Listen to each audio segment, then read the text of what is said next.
나만이 걸어온 그 길. 글 정명석, 사진 스타사진국, 편집 주홍빛, 발행인 유혜경, 디자인 주혜선, 발행처 도서명문, 그림 정화정, 발행일 2021년 6월 1일. 성자와 함께 뜻이 있어 걸어온 길.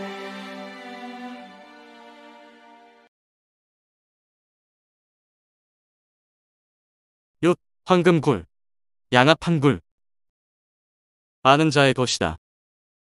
내가 혼자 조용히 기도하던 장소가 몇 군데 있는데 그중 하나인 양압한굴은 성자께 기도하며 말씀을 받던 곳이다. 굴에서 기도하다가 겨울이 되어 먹을 것이 없을 때면 고용나무 열매 주운 것을 먹곤 하였다.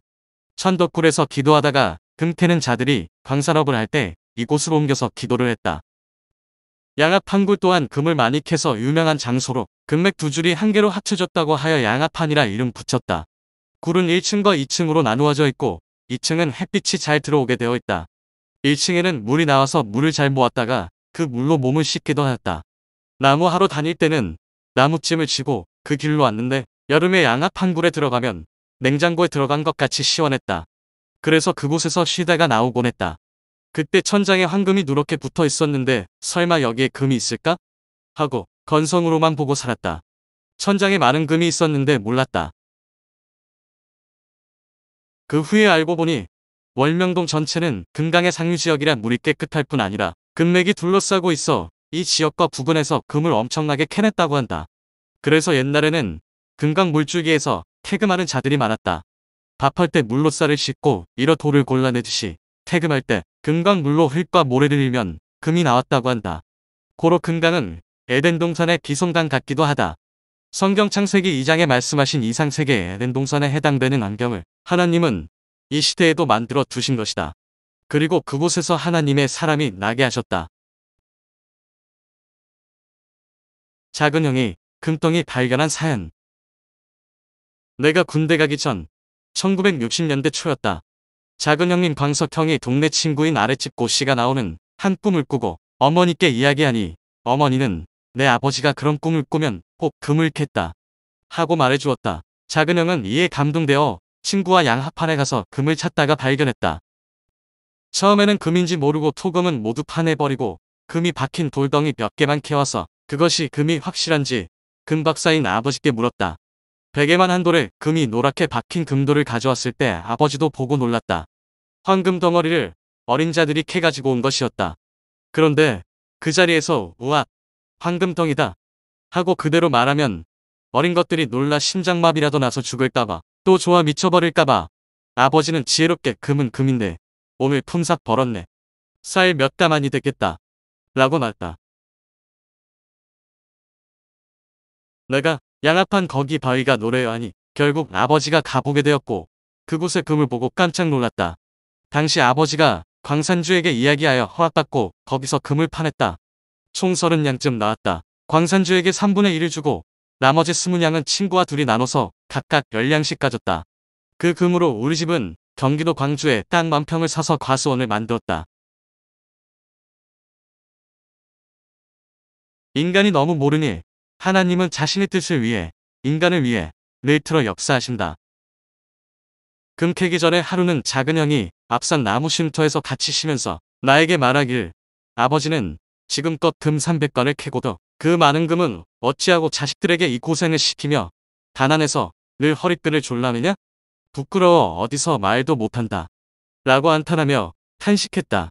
그리고 나는 정말 소 10마리 값만 되게 금을 캐면 그것으로 부자가 되겠다. 하며 하나님, 나 소 10마리만 살 정도로 금 좀 캐게 해주세요 했다. 그리고는 나에게 너도 내가 잘 되게 해줄게 하고 큰 소리쳤다. 작은 형은 금을 캐든지 무엇을 하든지 소 10마리만 생겨 하나님도 잘 믿고 시키는 대로 산다고 다짐했다. 아버지 때문에 우리 가문의 복이 다 지나갔어. 자식들에게 그 찌꺼기라도 안 주나? 하고 푸념했다. 그러한 작은 형의 소원을 하나님이 듣고 축복해 주셔 금을 캐서 정말 소 10마리 이상의 돈을 번 것이다. 그때 금은 한 냥에 3만원 정도였으니 각자 30만원 이상씩 벌었다. 소는 한 마리가 14,000원 할 때였다. 금캔 돈의 일부는 집을 위해 쓰고 나머지 돈으로 땅 1000평을 샀다. 작은 형과 식구 모두는 그 땅에 소망을 두고 살았고 동네 사람들도 부자 났다고 부러워했다. 그러나 소망만 하늘같이 치솟았지 결국 허사가 돼버렸다. 큰형이 가정경제 살린다고 사업하다가 잘 안되어 결국 그 땅은 남에게 넘어가게 되었기 때문이다. 하나님의 뜻과 다르니 틀어지게 하신 것이다. 나도 그 땅 때문에 경기도 광주에 갔다가 땅이 없어져 실망하고서 기도만 하였다. 70일 금식 기도 중 각종 고통을 겪으며 시대 말씀을 정리했다. 그때 죽음의 경지에 이르는 배고픈 고통을 감내하며 하루 150장씩 32절지 종이에 글을 썼다. 그 글들이 바로 이 시대에 가르치고 있는 30개론 말씀이다. 크게 되려면 큰 정성을 들여라. 큰 일을 하려면 반드시 큰 기도를 해야 된다. 라는 성령의 감동을 받고 성양 역사를 본격적으로 펴기에 앞서 금식 기도 조건을 완벽히 세운 것이다. 작은 형도 실망하고 정치 쪽으로 나갔다.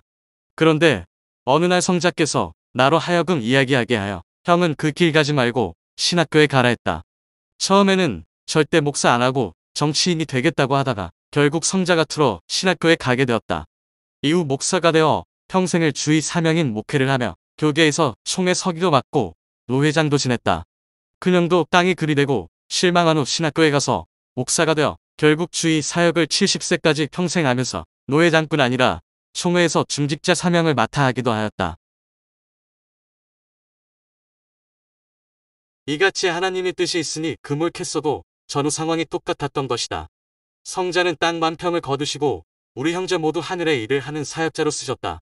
이를 미리 알았으면 그 돈으로 집 짓고 쌀이나 팔아다 실컷 먹으며 목회하고 뛰었을 것이다. 하지만 월명동에도 하나님의 뜻이 있었으니 그 돈으로 집도 못 짓게 트신 것이다. 역시 인생은 모르고 산다. 인간들이 하나님을 너무 모르니 하나님은 자신의 뜻을 위해 인간을 위해 늘 상황을 트신다. 형님들은 목회하여 축복받아 그 땅값은 다 벌었다.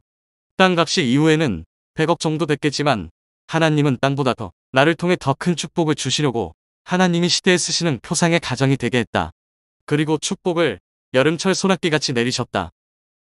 나도 그 땅에서 사과나무 키우고 살았으면 그때 광주에서 그렇게 기도 생활을 하고 말씀으로 휘날리면서 시대를 위해 준비하는 일을 못했을 것이다. 앞날을 위해 다 하나님과 성자께서 트신 것이다. 오직 신한 길만 안 틀고 축복해 주셨다.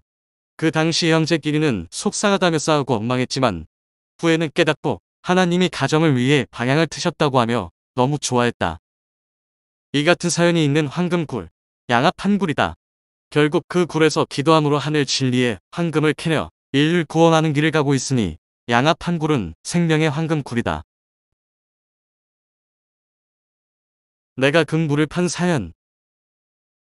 양압판에서 금이 나니 모두 들러붙어 금줄들을 허가받고 금 캐는 일을 하여 일관도 캐고 5냥, 7냥, 50냥씩 많이들 캤다.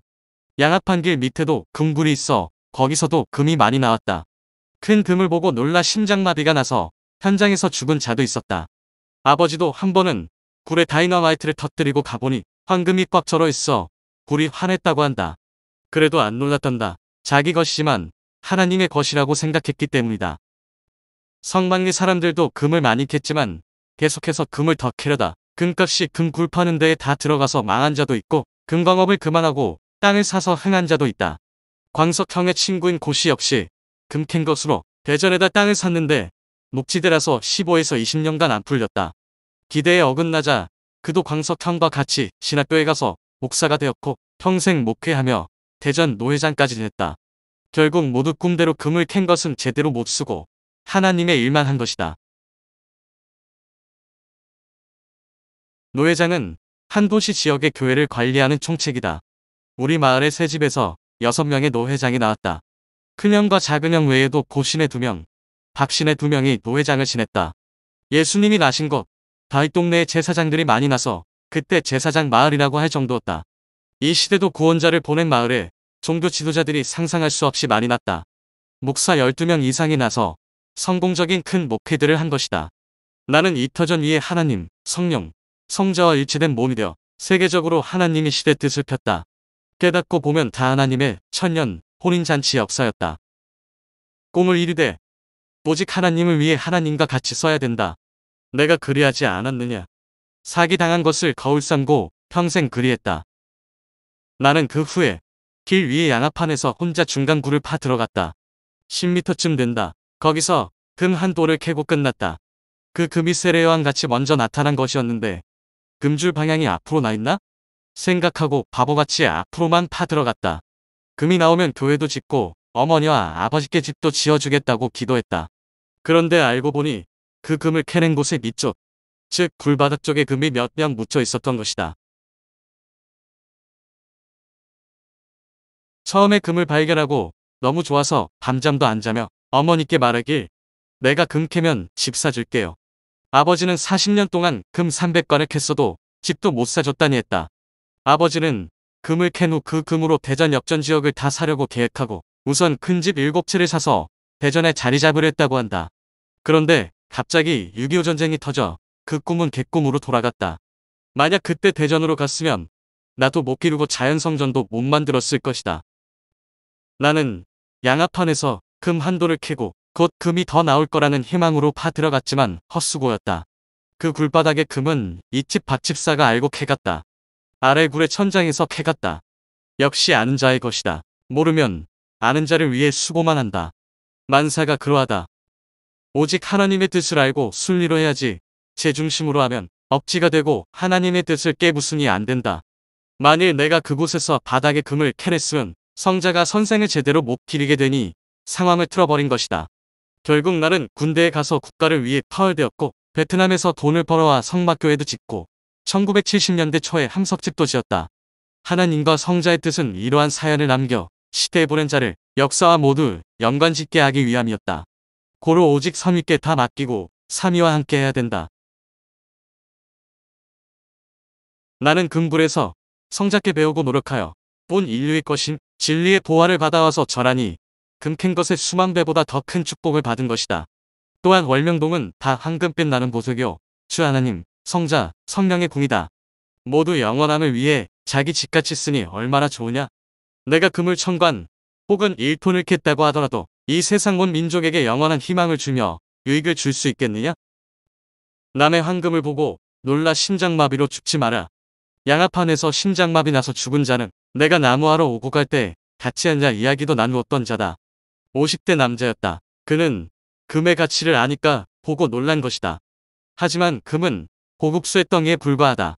다이아몬드는 일반 돌보다 단단한 고급 돌에 불과하다. 월명동에는 다이아몬드보다 훨씬 아름답고 억만배 큰 돌들이 즐비하다. 전능자 하나님, 성령님, 성자가 주셨으니 사람이 준 그 작은 다이아몬드보다 수억만 배 귀함을 깨닫고 써라. 또 하나님의 영원한 황금 나라인 천국에는 지구 몇 개를 합친 것보다 더 큰 황금이 있다. 삼위일체 하나님, 성령님, 성자가 황금이다. 이 황금을 발견하고 그와 일체되어라. 지구에서 황금 만관을 혼자 캔 것보다 크다. 깨달은 만큼 기쁘고 좋고 즐겁고 유익하다. 바다도 가치를 모르는 바보, 원시인, 소경이 되지 말고 가치를 알고 쓰고 누리는 자들 되어라. 하늘 신부로 사는 자들 모르면 하나님, 성령님, 성자도 그에게서 마음 돌려 같이 안 살고 가치를 아는 자와만 같이 사신다.